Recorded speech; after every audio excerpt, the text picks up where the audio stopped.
Praise the lord. హల్లెలూయా. ప్రభునందు ప్రియదేవుని పిల్లారా, నేటి వాక్య ధ్యానం కొరకు మిమ్మల్ని ప్రేమతో ఆహ్వానిస్తూ ఉన్నాను.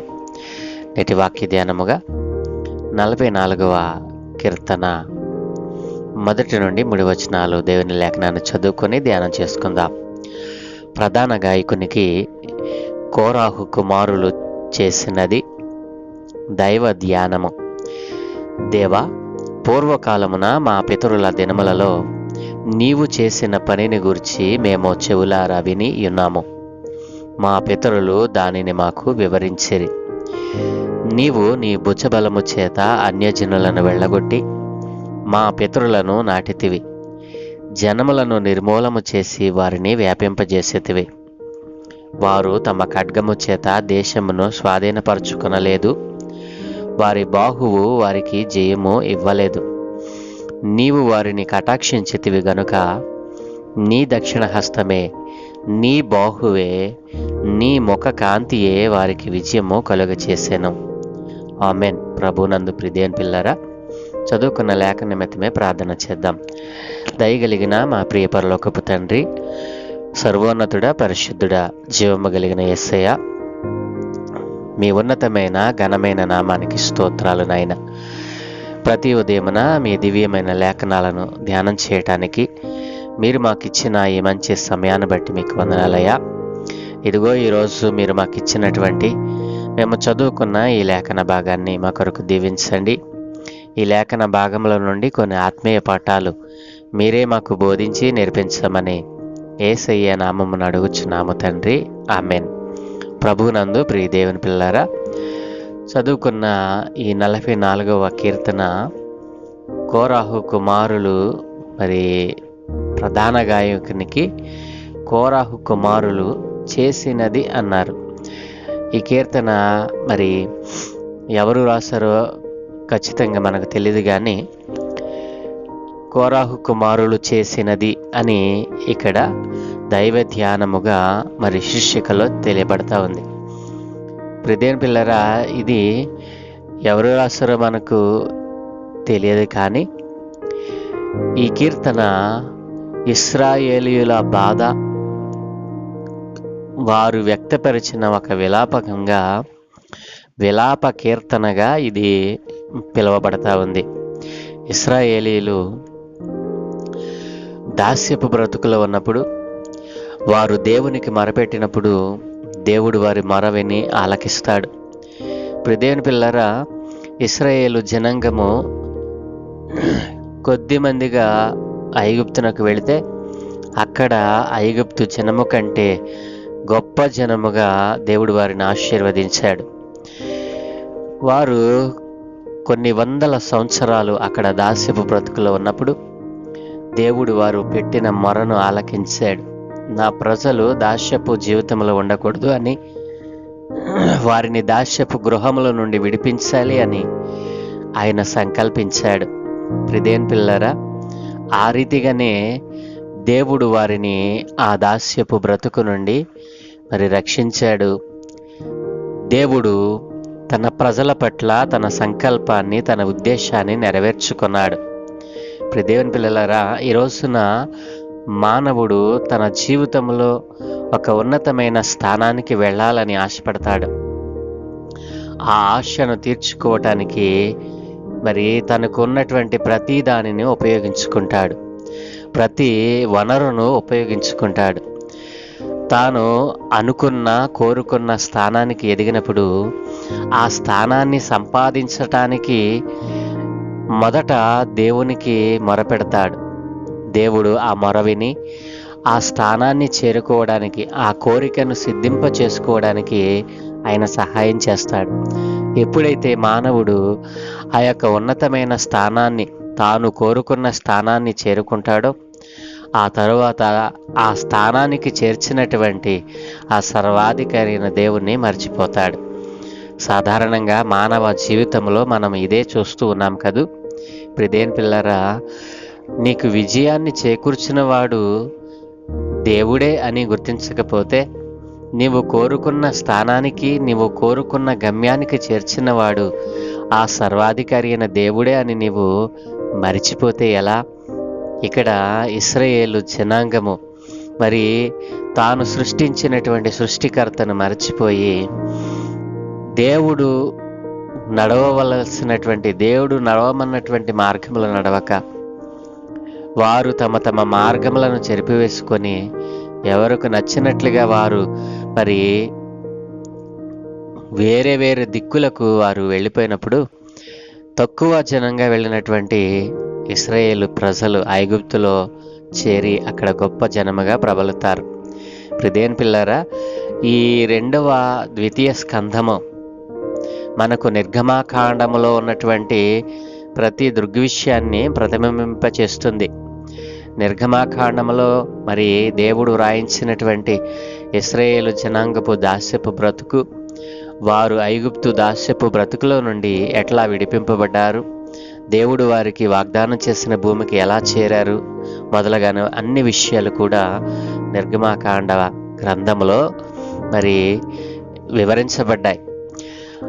ఈ కీర్తనల గ్రంథము 2వ భాగంలో కూడా మొదటి స్కందమేమో ఆదికాండమైతే ద్వితీయ స్కందము అంటే 2వ భాగము నిర్గమకాండముగా భక్తులు దీనిని విభజించారు. అందుకనే ఇది ఈ 44వ కీర్తన ఇశ్రాయేలీయులు పడినటువంటి బాధ, వారు ఏ రీతిగా బాధలను అనుభవించారో వారి బాధను, తీవ్రమైన బాధను వ్యక్తపరిచేటువంటి ఒక విలాప గీతంగా కోరాహు కుమారులు మరి దీనిని పాడి మరి స్తుతించారు అని మనం జ్ఞప్తిలో తెచ్చుకోవాలి.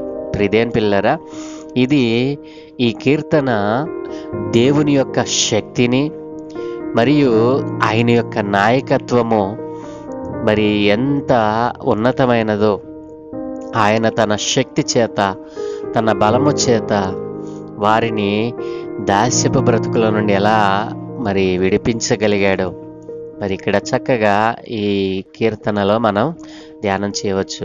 ప్రియదేని పిల్లరా, ఇక మొదటి వచనం మనం చూసినట్లయితే, దేవా, పూర్వకాలమున మా పితరుల దినములలో నీవు చేసిన పనిని గురించి మేము చెవులారా వినియున్నాము. మా పితరులు దానిని మాకు వివరించిరి. పూర్వకాలమున మా పితరుల దినములలో నీవు చేసిన పనిని గురించి ఏం చేశాడు దేవుడు? ప్రియదేని పిల్లరా, ఎంత ఉన్నతమైన శ్రేష్టమైన కార్యమును దేవుడు జరిగించాడు. దేవుడు తన పిల్లలైన వారు మరి బాధలు పడుతూ ఉంటే, తన పిల్లలైన వారు మరి అనారోగ్యంతో మంచాన పడి ఉంటే దేవుడు ఊరుకుని చూస్తూ ఉండేవాడు కాదు. నీవు మొరపెట్టినా మొరపెట్టకపోయినా నీకు నీలో నుండి నీ ఆత్మను, నీలో నుండి నీ జీవాన్ని తీసివేయాలని ఆయన ఎన్నడూ కోరుకోడు. నీలో తాను ఉచితంగా దయచేసిన జీవాన్ని నిండారుగా ఉంచాలని, మరి నీకు ఆయన నియమించిన దినము వరకు నీవు ఆ జీవంలోనే ఉండాలని ఆశపడేటువంటి దేవుడు. ఆయన ఎప్పుడు కూడా ఎవరికి ఏమి తక్కువ చేసిన వాడు కాదు.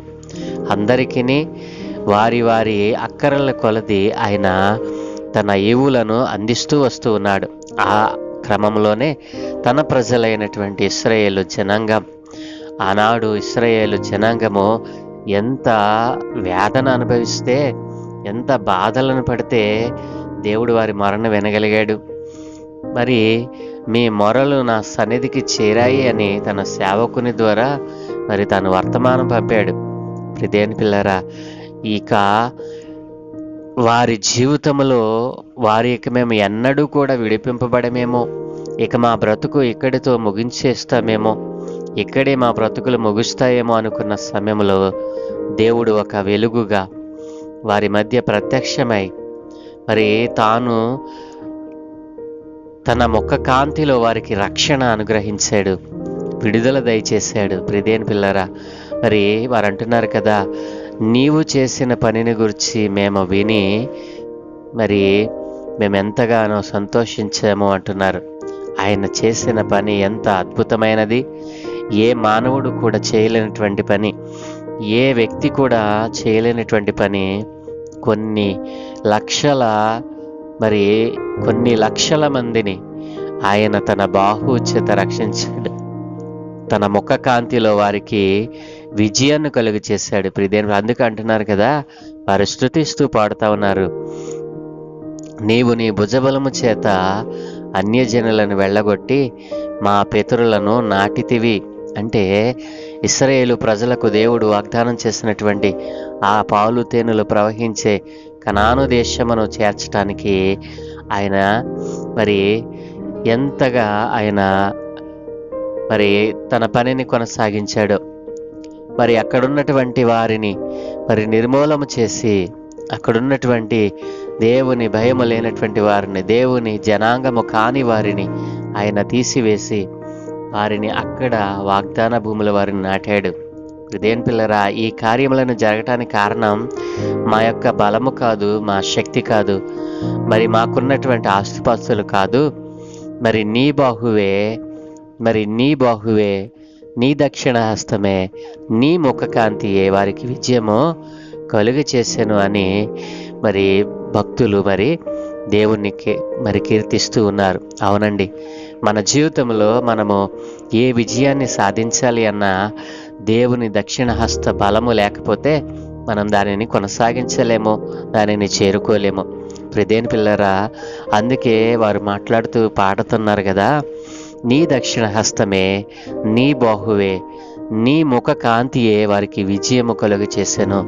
ఈ రోజున ఒక మానవుడు తన విజయాన్ని మరి తాను కోరుకున్న గమ్యాన్ని, స్థానాన్ని చేరాలి అంటే ఆ సర్వాధికారి అయిన దేవుడు వేసిన మరి ఆ బాటలో నడవడం బట్టే.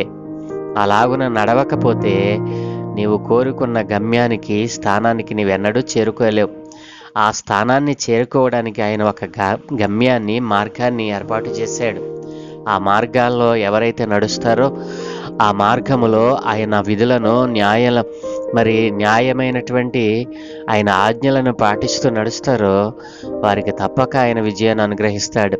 అందుకే మన విజయము వెనుక దేవుడే ఉన్నాడు అని, మన విజయమును దేవుడే మరి పరిపూర్ణం చేస్తాడని నమ్మకపోతే మన జీవితంలో మరి పరిపూర్ణమైన ఎదుగుదలను మనము చూడాలి అని అంటే ఆయన దక్షిణ హస్త బలము చేతనే ఇది జరిగింది అని మనం నమ్మకపోతే మనము ఎప్పటికీ కూడా ఆ విజయాన్ని పొందుకున్నటువంటి ఆనందాన్ని పొందలేం. కాబట్టి ప్రియ దేవుని పిల్లలారా, ఆలోచన చేశారా? నీ విజయం వెనుక దేవుని దక్షిణ హస్త బలము ఉందని, ఆయన ముఖకాంతియే మనకు విజయాన్ని దయచేస్తూ ఉందని, ఇప్పటికీ ఆయన ముఖకాంతిలో మన రహస్య పాపములు మరి కనపడుతూ ఉండగా వాటిని ఆయన ముఖకాంతిలో మనము వాటిని సరిచేసుకొని ఆయనకు ఇష్టలైన పిల్లలుగా మారదాం. దేవుడు మనలను అలాగున ఆశీర్వదించునుగాక. ఆమేన్. ప్రేమ కలిగిన తండ్రి, గొప్పగా ప్రేమ కలిగిన తండ్రి, గొప్ప దేవా, మీ ఘనమైన ఉన్నతమైన మనకి స్తోత్రాలు నాయన. ఏ మంచి లేని మా జీవితంలో మరొక నూతన ఉదయాన్ని అనుగ్రహించారు తండ్రి. ఈ ఉదయకాలమున ఇదిగో తండ్రి, నీ ప్రజలైన వారు పడుతున్న బాధలలో నైనా, వారు పడినటువంటి శ్రమను నీవు ఎలా తీసివేశావో, నీ దక్షిణ హస్త బలము చేత నీ ముఖకాంతిలో వారికి ఏ రీతిగా విజయాన్ని అందించావో, నిన్ను నమ్ముకున్న వారందరికీ కూడా అలాగునే విజయాన్ని ఇవ్వాలని, నీ ముఖకాంతిలో ఉన్నటువంటి ఆ విజయ రహస్యాలను ఆయన నీ పిల్లలైన వారికి అందించాలని ఎంతగానో ఆశపడతా ఉన్నావు తండ్రి. ఈ రోజున నీ ముఖకాంతిలో అయా నీ దక్షిణ హస్త బలము చేత నీ ముఖకాంతిలో విజయాన్ని పొందుకోవాలని ఆశపడుతున్న నీ బిడ్డలందరి మీద మీ కనికరమును చూపమని, నీ సత్య సువార్తను వారందరూ అంగీకరించినట్లుగా సువార్త ప్రకటించేవారిగా వారిని మార్చమని, ఈ దినమే చేయి పనులన్నిటి మీద మీ కనుదృష్టి ఉంచి మీ దూతల కాపుదలను గ్రహించి మీరే మహిమ, ఘనత, ప్రభావం పొందుకోమని యేసయ్య నామమున అడిగి వేడుకుంటూ ఉన్నాము తండ్రి. Amen, amen, amen.